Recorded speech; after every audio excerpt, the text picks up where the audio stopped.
वर्षर अधिक समय अतिक्रांत हो सारी देश अनेक अग्रगति करिछि शहरीकरण अप्राकृत भाव वृद्धि पाई किंतु गांधीजी यही उक्ति आज एक प्रासंगिक मते मन हुए आउ देश एवं शतकड़ा 65 भाग लोक बसवास करुछंती एवं ओडिशा जदि आम एक कथा को नेबा ताले ओडिशा रे यह निश्चित भाव रे शतकड़ा 51 ओडिशा में देखा पाइबा एठारे मु कहबा पाई चाहेबी जो गाँव भित्तिभूमि गाँव संस्कृति गाँव व्यवस्था भितर आम जहाँ लक्ष्य रखा से हे पारे रास्ता हे पारे सांस्कृतिक कार्यक्रम हे पारे इंफ्रास्ट्रक्चर डेवलपमेंट हे पारे गाँव विकसित दृष्टि समस्त मौलिक आवश्यकता पूरण करुवा योजना प्रत्येक योजना को ये विकसित गाइडलाइन प्रस्तुत करिछु जे लोक ही आमे जते बेले विकसित चिंता करिबा आपण मानको विगत दिन मानको नेबा पई चाहेबी जते बेले गोटे गाँव थिला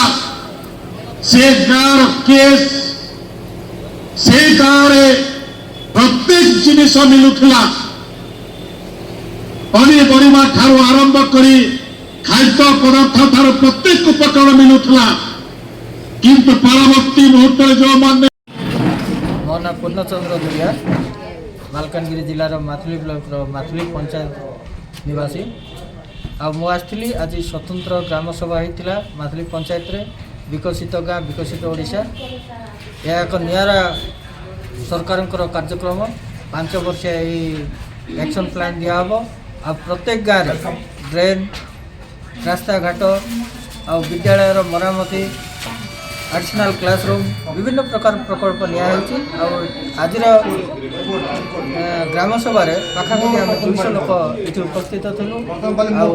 आशा करुचु सरकार जो प्रकार पदक्षेप नेबा कथा यहाँ जदि आगामी दिन सब कार्यकारी हुए ताले प्रत्येक गाँव विकसित होब बोली आशा करुचु। परिचय मैडम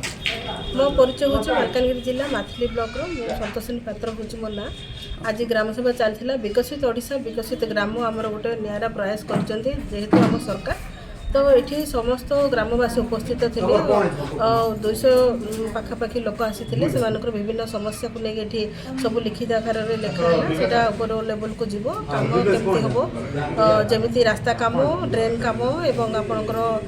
शिक्षागत जोटा कि आमर क्लासरूम गुड़ाक भी अच्छी से गुड़ाक भी कराला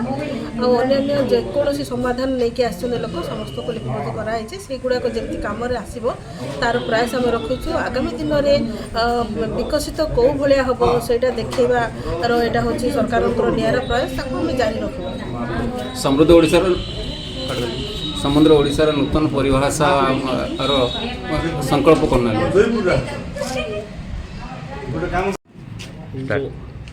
विकसित गाँव विकसित ओडिशा उपर आज केते प्रोजेक्ट अनुमोदित होती प्रोजेक्ट अनुमोदित जीव आज विकसित गाँ विकसित ओडिशार स्वतंत्र ग्राम सभा माथुली ग्राम पंचायत अनुष्ठित होता आमर प्रत्येक ग्रामर ग्रामवासी आसते जहाँ हो पाखापाखि 200 रु ऊर्ध्व लोक ये उपस्थित थे आम 3 कोटी सेक्टर रे आम एक्शन प्लान तैयार करूँ रास्ता उपरे आम 35% सिविक उपरे 60% आउ इनोवेटिव प्रोजेक्ट उपरे 5% आम नहीं पाखापाखि आमर 70 कोटी प्रोजेक्ट आम नहीं जहाँकि लोकंकर डिमांड अनुसार ताकू आम जहाँ लोक उपस्थापन करते ताकू आम लिपिबद्ध कराई मैडम आपन परिचय मो ना संतोषिनी पात्र घर हूँ माथुली मालकानगिरी डिस्ट्रिक्ट मु जिला उपसभापति अच्छी बर्तमान को और राज्य एसएचजी संयोजिका अच्छे कौन सब उपसभापति अच्छे मु जिला बीजेपी अच्छे भारतीय जनता पार्टी मालकानगिरी जिलार मु जिला उपसभापति।